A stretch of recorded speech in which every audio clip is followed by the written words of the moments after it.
नमस्कार, मी हर्षदा म्हस्के कोपरगाव इथून.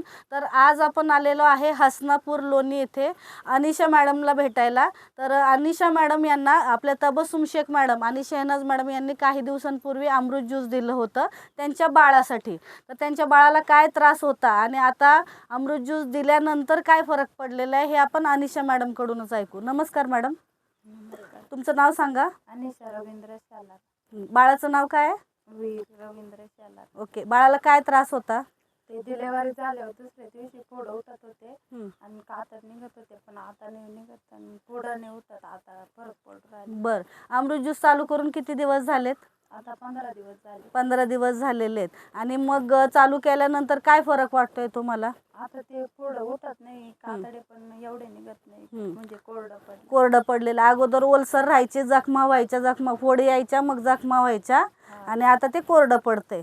आणि तुम्ही पण घेताय, बाळाला पण देताय, बरोबर?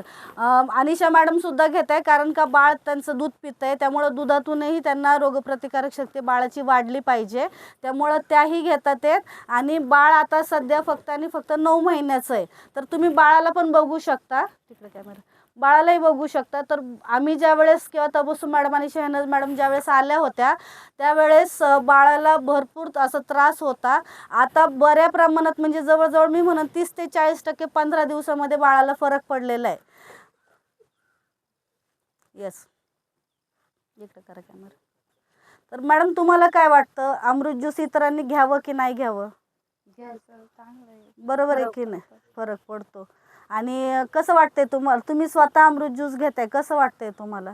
मला पण एनर्जी वाटते, फरक वाटतो, जेवण जातं. जेवण जातंय ना? अगोदर जेवण कमी जायचं, थकल्यासारखं वाटत असं, आता जेवणही व्यवस्थित जातं, बरोबर आहे की नाही? तर बघा मित्रांनो, एवढ्या छोट्या बाळाला जर का इतका छान रिझल्ट मिळालेला आहे आणि मॅडमही सांगतात की इतरांनी घ्यावं, तर नक्कीच तुमच्या ओळखीमध्ये असा कोणाला त्रास असेल तर आमच्यासोबत कॉन्टॅक्ट करा. धन्यवाद.